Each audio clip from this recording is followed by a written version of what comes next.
જાણીશું ડિયા ચોકસી ફિનસર્વના દેવેન ચોકસી પાસેથી.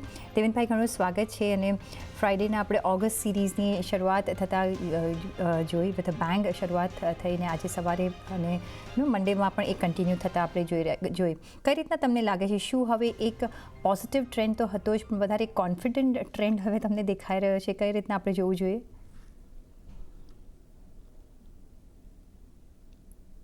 Good afternoon પ્રીતિ. મે બી થોડોક ટેકનિકલ સબ્જેક્ટ પર વાત કરી લો 1-2 મિનિટ માટે. આઈ થિંક જ્યારે વીકલી અને મંથલી ઓપ્શનની એક્સપાયરી ડેટ આવે છે ત્યારે માર્કેટની અંદર એક ટેકનિકલી આઈ થિંક એક સેલ ઓફ પણ આવતું હોય છે, રોલ ઓવર પણ થતું હોય છે.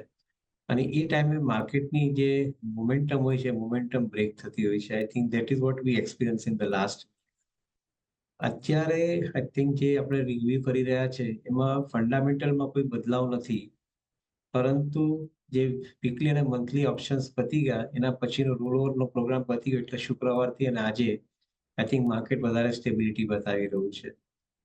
I think this process will have to be understood by investors stock traders, કારણ કે ઓવરનાઇટ ફંડામેન્ટલમાં કોઈ બદલાવ થતા નથી. That is a very important point. બીજો મોસ્ટ ઇમ્પોર્ટન્ટ પોઈન્ટ જે માર્કેટમાં આપણે એક્સપિરિયન્સ કરી રહ્યા છે, જે તમે હમણાં શરૂઆતની કોમેન્ટ્રીમાં પણ એલ્યુડ કર્યું, the point about I think the rotation of the sector. ગયા વીકની અંદર ડિફેન્સિવ સેક્ટર્સ પર ફોકસ વધારે હતું, ફાર્મા, એફએમસીજી, આઈટી. આ વીકની અંદર ફરીથી પાછું ફોકસ શિફ્ટ થઈ અને public sector bank, private sector bank અને બીજા કન્ઝ્યુમર ગુડ સેગમેન્ટ તરફનું ફોકસ ફરીથી શિફ્ટ થઈ રહ્યું છે. એવું બતાવે છે કે આ માર્કેટની અંદર વીક ઓન વીક બેસિસ ફક્ત ટ્રેડરો પોતાની ટ્રેડિંગ પોઝિશન જ રોટેટ કરતા હોય છે. ઇન્વેસ્ટર જે છે એ એટલું બધું જલ્દી માર્કેટની અંદર ફરતો નથી હોતો, એ ઇન્વેસ્ટ કરીને વેઇટ કરતો હોય છે. સો આ એક બીજી લેવલની અન્ડરસ્ટેન્ડિંગ બહુ સરસ રીતે ક્લિયર થવી જોઈએ. Having said that, I think the opportunity અને એપ્રોચ બંને જ્યારે માર્કેટમાં ફોલ આવતો હોય ત્યારે નીચામાં લેવા માટેનો હોવો જોઈએ. અને જે આપણે ટાઈમ ટુ ટાઈમ દર અઠવાડિયે પણ ચર્ચા કરીએ છીએ અને આઈ થિંક પાસમાં પણ કરી છે, સો એની અંદર કોઈ બદલાવ નથી. એબ્સોલ્યુટલી, કારણ કે જ્યારે આપણે વીકલી તો રોટેશન નથી જોતા, જ્યારે આપણે ફંડામેન્ટલી માર્કેટને જોતા હોય, પણ એ એઝ અ ઇન્વેસ્ટરે પણ સમજવું જરૂરી હોતું હોય છે, કારણ કે એટલો ટ્રેન્ડ જલ્દી બદલાતો નથી હોતો માર્કેટમાં. પણ દેવેનભાઈ, તો ગોઈંગ ફોરવર્ડ આપણે જેમ જોઈ રહ્યા છીએ કે જે પહેલાંના જે સેક્ટર્સ હતા એ આપણે ફરી આગળ વધતા જ દેખાઈ રહ્યા છે. બેન્કિંગ સેક્ટરની પહેલાં વાત કરી રહ્યા, બિકોઝ આજે એ સેક્ટર છે, ન્યૂઝ છે, જે રીતના ઓવર ધ વીકેન્ડ આપણે રિઝલ્ટ્સ આવતા જોયા છે. પછી પ્રાઇવેટ બેંક હોય કે પીએસયુ બેંક હોય, પીએસયુ બેંકમાં ઓફકોર્સ એક વધારે આપણે પરફોર્મન્સ સારું જોઈ રહ્યા છે, પણ પ્રાઇવેટ બેંક પણ પાછળ નથી. કઈ રીતના તમે બેન્કિંગ એઝ અ સેક્ટરને જોઈ રહ્યા છો? કારણ કે હવે when budget is done and dusted, કઈ રીતના ઇફેક્ટ તમે જોઈ રહ્યા છો આગળ જતાં, અને માર્કેટ પર કઈ રીતના ટ્રેન્ડ કરી શકે છે banking as a sector? Again Priti, કોઈ બદલાવ નથી. આપણે પાસ્ટમાં બી વાત કરી હતી કે ઇકોનોમીની અંદર ગ્રોથ મોટો લાવવો હોય તો સૌથી પહેલા પૈસા જોઈશે, અને પૈસા બેન્કિંગ ક્ષેત્રમાંથી મળે છે. ગયા વીકની અંદર કદાચ કોઈ એવી વ્યક્તિઓએ અમુક થોડા નેરેટિવ સેટ કર્યા કે બેંકને ડિપોઝિટ મળવાની તકલીફ થશે, એને કારણે બેંકની કોસ્ટ ઓફ બોરોઇંગ વધી જશે. આઈ થિંક કદાચ લોકો બહુ જલ્દી આવા કન્ક્લુઝન આપીને માર્કેટને મિસલીડ કરી રહ્યા છે. મારું પોતાનું એક એવું માનવું છે કે બેંકની પાસે ડિપોઝિટ મોબિલાઇઝ કરવાની ક્ષમતા હોવી જ જોઈએ, ને છે. ઇન્ડિવિજ્યુઅલ અને કોર્પોરેટ જે કસ્ટમર છે બેંકના, કોમર્શિયલ બેંકના, એ લોકો ટાઈમ ટુ ટાઈમ બેંકની અંદર પોતાના ફંડ્સ જમા કરતા હોય છે, પછી એ કરંટ અકાઉન્ટ થકી હોય કે સેવિંગ અકાઉન્ટ થકી હોય, અને એ ડિપોઝિટ બેંકની અંદર ઓવરનાઇટ બી હોય છે અને લોંગ ટર્મ માટે પણ હોય છે. સો આઈ થિંક એક ફંડામેન્ટલ ક્લેરિટી લોકોની હોવી જોઈએ કે બેંકને ડિપોઝિટ મોબિલાઇઝ કરવાની કોઈ તકલીફ નથી પડવાની. હા, કદાચ કોસ્ટ કદાચ કોઈક વખત માટે થોડીક વધારે આવે, પણ આઈ થિંક જે સક્ષમ બેંક છે એ લોકો કદાચ પોતે કોસ્ટ પણ મેનેજ કરી શકશે. જે વેલ કેપિટલાઇઝ બેંક છે અથવા એનબીએફસી કંપની છે, એ લોકોને કોસ્ટ પણ મેનેજ કરવા માટેનો સારો અવકાશ મળે છે. અને અમે લોકો એવું માનીએ છીએ કે કદાચ આવી ટાઈટ સિચ્યુએશનમાં કદાચ 2 કે 3 બેસિસ પોઈન્ટથી વધારે કોસ્ટ વધતી પણ નથી હોતી, એટલે નીમની અંદર કોઈ વધારે મેજર બદલાવ નથી આવતો. જો એ ક્લેરિટી ગયા વીકમાં પણ હતી, એ ક્લેરિટી આજે પણ છે. એને કારણે તમે ઇન્વેસ્ટમેન્ટ ગયા વીકમાં જ્યારે માર્કેટ ઘટ્યું ત્યારે બેન્કિંગ સ્ટોક્સમાં આપણે સામેથી કીધું કે આ લેવા માટેની ઓપોર્ચ્યુનિટી છે. આજે બી એ જ વસ્તુ કહીએ છીએ કે બેન્કિંગ સ્ટોક્સ આવનારા 3 વર્ષ માટે ઇન્વેસ્ટમેન્ટ કરતા હો તે બાઇંગની ઓપોર્ચ્યુનિટી છે. જેમ ઇન્ટરેસ્ટના રેટ ઘટતા આવશે એટલો વખત આઈ થિંક બેન્કિંગ સ્ટોક્સની અંદર તેજી પણ મોટી રહેશે. મારું એક એવું માનવું છે કે લગભગ 6 થી 8 ક્વાર્ટર સુધી રેટ રિડક્શનની ફોર્મ્યુલા આરબીઆઈ તરફથી ચાલુ થશે. તે દિવસથી 6 થી 8 ક્વાર્ટર સુધી આઈ થિંક રેટ ઘટતા રહેશે અને એ રેટ ઘટતા રહે તો કદાચ બેંકની બેલેન્સ શીટ માટે સારામાં સારો ટાઈમ રહેશે. So I would rather think instead of getting pessimistic rather be realistic કે બેન્કિંગ ક્ષેત્રની અંદર આવનારા 4 થી 5 વર્ષની અંદર size of the banking sector will go double અને ઘણી બેંકો એવી છે કે ડબલ થી વધારે પણ ગ્રોથ લાવશે. So I would rather remain confident on the banking sector. The banking sector is the sector you have to be in. પણ દેવેનભાઈ, ધી અધર સેક્ટર જે આપણે જોઈએ જેને ડિફેન્સ એઝ અ ક્ષેત્રમાં આપણે ઘણી બધી ચર્ચા કરી છે ને અહીંયા આ એવું ક્ષેત્ર છે કે તમે એવું માનો છો કે અહીંયા you should be invested for a longer time અને જે ઇન્વેસ્ટેડ નથી એના માટે તમે વેલ્યુએશન પોઈન્ટ ઓફ વ્યૂ અત્યારના ઇન્વેસ્ટમેન્ટ ઓપોર્ચ્યુનિટીઝ જોઈ રહ્યા છો?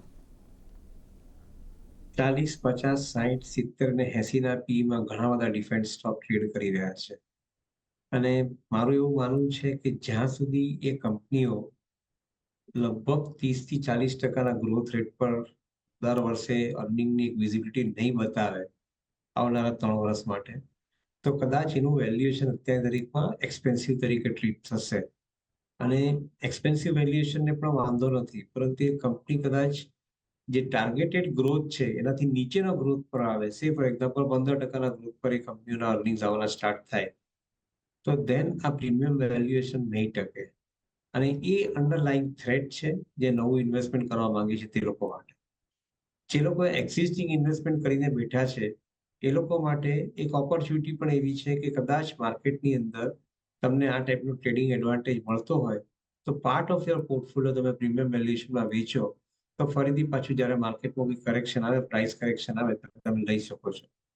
આ એક જનરલ સલાહ છે. ઇન્ડિવિજ્યુઅલ કંપની માટે કેસ ટુ કેસ તમારે સ્ટડી કરવું જોઈએ. પણ એક પોઈન્ટ ચોક્કસ છે કે આવનારા સમયની અંદર રેલવે છે, ડિફેન્સ છે, કેપિટલ ગુડ સેગમેન્ટ્સ છે, ancillary to capital good segments છે, એન્સિલરી ટુ ઓટોમોબાઈલ સેગમેન્ટ છે, કન્સ્ટ્રક્શન અને રિયલ એસ્ટેટ કંપનીઝના બિઝનેસીસ છે, એ લોકોને માટે એકંદરે બિઝનેસનો આઉટલુક ક્લિયર દેખાય છે. જે કરન્ટલી આપણે ડિસ્કસ કરી રહ્યા છીએ એની અંદર આપણે એક જ ડિસ્કસ કરી રહ્યા હતા કે બિઝનેસનો આઉટલુક ક્લિયર દેખાતો હોય તો કઈ જગ્યાએ ભાવથી લેવું જોઈએ, ત્યાં આગળ ખાલી ફક્ત એક્ઝિક્યુશન રિસ્ક એનાલાઇઝ કરવું જોઈએ. જે કંપનીના પ્રીમિયમ વેલ્યુએશન છે એ લોકોના ગ્રોથ રેટ જે વેલ્યુએશન સાથે મેચ નહીં થાય તો કદાચ ત્યાં આગળ તમારે ભાવની અંદર કરેક્શન અથવા સાઇડવેઝ મૂવમેન્ટ રહેવાની શક્યતા પૂરેપૂરી રહેશે. જી, તો એક નંબર વાઇઝ એક પરફોર્મન્સ આપવું પડશે for the valuation to be reasonable. પણ કઈ રીતના તમે જોઈ રહ્યા છો બીજું જે એક સેક્ટર છે જેના અત્યાર સુધી જે બી નંબર્સ આવ્યા છે ફર્સ્ટ ક્વાર્ટરના, જે એક પ્રોમિસિંગ ગ્રોથ બતાવી રહ્યું છે, જેમાં લેસ પેનેટ્રેશન છે so called insurance as a sector, જે અહીંયા આપણે આઈ ઓલવેઝ સે કે અહીંયા ઘણું બધું કામ બાકી છે, ઘણું બધું અહીંયા હોરાઇઝન્સ છે પણ જેટલું આગળ વધવું જોઈએ એટલું નથી વધતું. પણ એઝ અ ઇન્વેસ્ટર તમે અહીંયા ઓપોર્ચ્યુનિટી જોઈ રહ્યા છો? યા, આઈ થિંક ઇમ્પોર્ટન્ટલી જે ન્યૂ બિઝનેસ પ્રીમિયમ છે એની અંદર લગભગ 20% ગ્રોથ અમુક ઇન્સ્યોરન્સ કંપનીઓ રિપોર્ટ કરી રહી છે. એલઆઈસી જેવી મોટી કંપનીની પાસે પણ ન્યૂ બિઝનેસ પ્રીમિયમનો ગ્રોથ સિગ્નિફિકન્ટલી મોટો આવતો જાય છે અને એ કદાચ આવનારા વર્ષોમાં વધારે પણ આવશે. એનું કારણ છે કે જેમ જેમ સાઇઝ ઓફ જીડીપી વધતું જાય તેમ તેમ પર કેપિટા ઇન્કમ વધતી જાય. પર કેપિટા ઇન્કમ વધતી જાય તો સેવિંગ અને ઇન્વેસ્ટમેન્ટનો અમાઉન્ટ પણ વધતો જાય અને સેવિંગ્સ અને ઇન્વેસ્ટમેન્ટના અમાઉન્ટની અંદર insurance is one of the area કે જ્યાં આગળ apart from being cost I think insurance is also got for the savings purpose. એ બંને જગ્યાએ આઈ થિંક ઓપોર્ચ્યુનિટીની અત્યારે સાઇઝ મોટી થતી જાય છે. So size of the new business premium will increase. Existing insurance કંપનીની જેની બુક મોટી થઈ છે એ લોકોને એક બેનિફિટ એ પણ થઈ રહ્યો છે કે they have got a reasonably good amount of money available એક તરફ ઇન્વેસ્ટમેન્ટની બુક મોટી થાય બીકોઝ નવું બિઝનેસ પ્રીમિયમ આવે, ને બીજી તરફ નવા પોલિસી હોલ્ડર્સ એડ થતા જાય. બંનેને તમે સાયમલ્ટેનિયસલી જવાનું ચાલુ કરો તો જે એમ્બેડેડ વેલ્યુ જે છે તે એમ્બેડેડ વેલ્યુ ઇન્સ્યોરન્સ કંપનીની ધીમે ધીમે કઈને વધતી આવે. અને this is wear V believe that I think જે કંપનીમાં પ્રાઇસ ટુ એમ્બેડેડ વેલ્યુનો રેશિયો કમ્પેરેટિવલી બાર્ગેન છે એ લોકો માટે કદાચ ટાઈમ સારો રહેશે એવું માનીને ચાલવું જોઈએ. May be don't consider exceptional return out of this business, પણ કદાચ નીચાના ભાવથી 15% થી 20% અપસાઇડ રિટર્નમાં ચોક્કસ મળે. For example HDFC life kind of insurance company જેની અંદર ઓલરેડી આપણે આ વર્ષે લગભગ 20% રિટર્ન જોયું છે. એલઆઈસી જેવી કંપનીની અંદર પણ આપણે આ વર્ષે લગભગ 20 થી 30% વચ્ચે રિટર્ન જોયું છે. So this is reflected because of the growth in the new business premium as I see it. Devenbhai, budget of course મેં જેમ કહ્યું કે ઇઝ ડન એન્ડ ડસ્ટેડ, પણ એની થોડીક ઇફેક્ટ્સ જે છે મારે ડિસ્કસ કરવી હતી, અને એ છે કન્ઝમ્પશન પર. તમને લાગે છે કે જે પણ અત્યારના સિચ્યુએશન છે, પછી એ ઇકોનોમિક હોય કે ટેક્સ પોઈન્ટ ઓફ વ્યૂ હોય, તમને લાગે છે કે કન્ઝમ્પશનમાં તમે થોડું ફોલબેક જોઈ શકો છો, કે તમે એ અપવર્ડ ટ્રેજેક્ટરીમાં જ જોઈ રહ્યા છો, અને એને લગતા કાઉન્ટર્સ પર કઈ રીતના અસર થઈ શકે છે? આઈ થિંક કદાચ આ બજેટની અંદર સૌથી સારામાં સારું જો એક ફેક્ટર એસ્ટાબ્લિશ થાય છે તો એ કન્ઝમ્પશન માટેનું થાય છે. જેટલી એગ્રીકલ્ચરની અંદર પણ જે બી સુવિધાઓ અથવા allocation of some of money જે કરવામાં આવ્યા છે એને કારણે I think the funds are going to be spent અને it will go in the hands of rural masses. Similarly, I think infrastructureના point of view થી જોવા જઈએ તો funds are going to be spent in the economy and it will also go in the hands of most of the rural masses કારણ કે execution of infrastructure project is also happening. અને સાથે સાથે industry માટેની પણ જે બી જોગવાઈઓ કરવામાં આવી છે ઇન્ક્લુડિંગ મેક ઇન ઇન્ડિયા કન્સેપ્ટને વધારવા માટે જે કસ્ટમ ડ્યુટી ઘટાડવામાં આવી છે અમુક ઇમ્પોર્ટ માટે, તો એને કારણે એક્સપોર્ટ્સ વધીને આવશે. એ એક ફેક્ટરને પણ ધ્યાનમાં રાખીએ તો I think ultimately money is going to come in hands of individual. So જ્યારે ઇન્ડિવિજ્યુઅલના હાથમાં પૈસા વધારે આવવાના સ્ટાર્ટ થાય ત્યારે ડિસ્ક્રિશનરી અને નોન ડિસ્ક્રિશનરી કન્ઝમ્પશન વધે એ વસ્તુ ચોક્કસ છે. એક વસ્તુનું ધ્યાન રાખીએ કે જ્યારે ઇકોનોમીની અંદર 11-11.5% નોમિનલ જીડીપી ગ્રોથ આવતો હોય ત્યારે કન્ઝમ્પશન 15 થી 20% વચ્ચે વધીને આવી શકે એમાં કોઈ ડાઉટ નહીં હોવો જોઈએ. અને આવનારા 3 થી 5 વર્ષ માટેની વિઝિબિલિટી સરસ રીતે દેખાઈ રહી છે. So I would think that consumption orientation તમારા પોર્ટફોલિયોની અંદર હોવું જોઈએ. અને એની સાથે સાથે I think some of the companies which are registering the claim for higher growth એને કદાચ પ્રેફરન્સ વધારે મળવો જોઈએ પોર્ટફોલિયોની અંદર. So we remain distinctly positive about the prospects in auto ancillary અથવા I think some of the FMCG company or else fast moving electrical goods companies અથવા જે એલાઇડ સેક્ટર્સ છે સે કન્સ્ટ્રક્શનની સાથે જોડાયેલા છે, રિયલ એસ્ટેટ સાથે જોડાયેલા છે, બિલ્ડિંગ મટીરિયલ સેગમેન્ટ છે, એ ટાઈપના બિઝનેસની અંદર we see the larger amount of growth opportunity continuing for next 3 to 5 years. Question is not about the opportunity basket, question is about the valuations.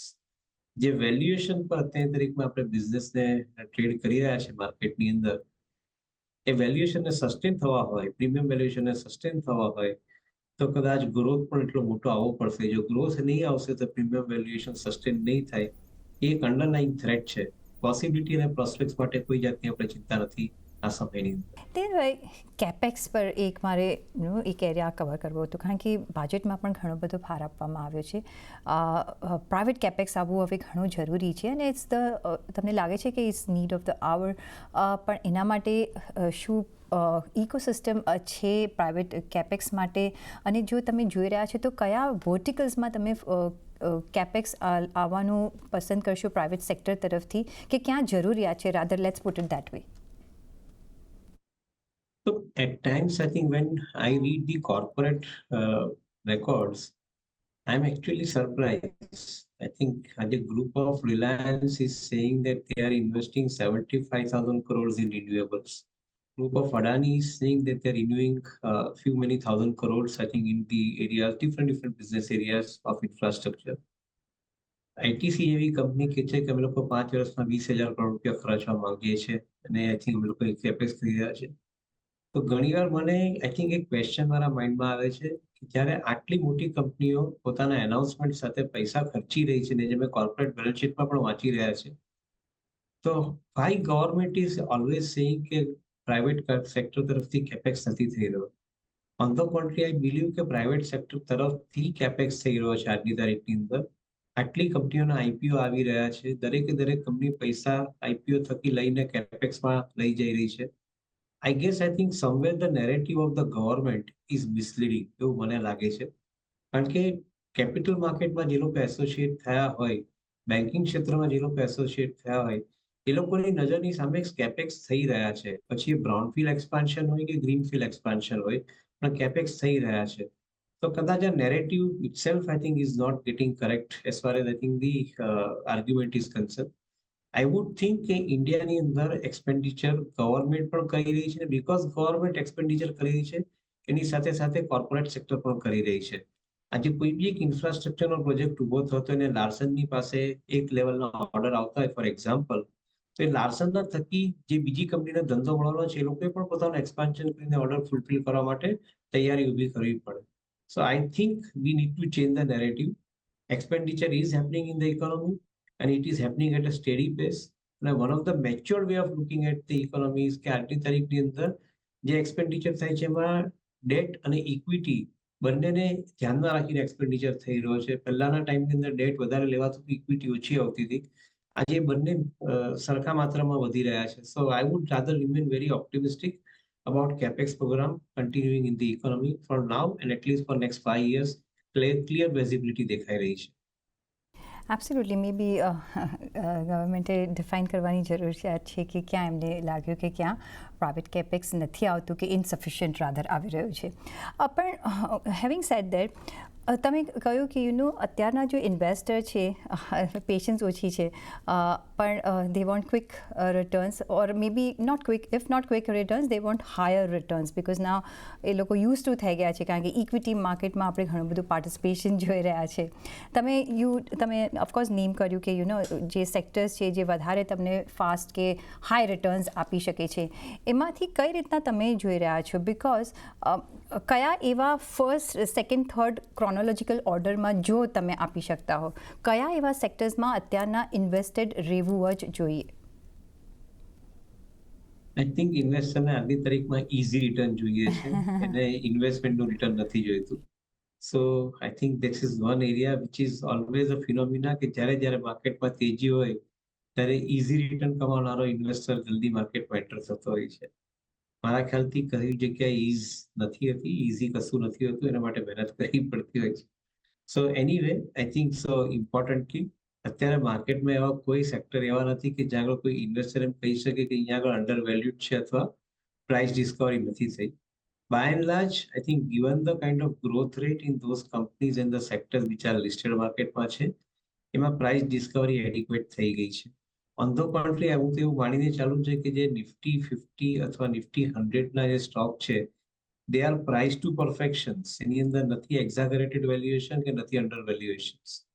જ્યાં આગળ એક્ઝાગરેટેડ વેલ્યુએશન છે મિડ કેપ અને small કેપમાં છે, ત્યાં આગળ કોઈક જગ્યાએ અંડર વેલ્યુ હોય કંપનીઓ તો એને સ્ટ્રોંગ નેરેટિવથી ઓવર વેલ્યુડ કરી દેવામાં આવે છે. So that is an area which one has to be concern about.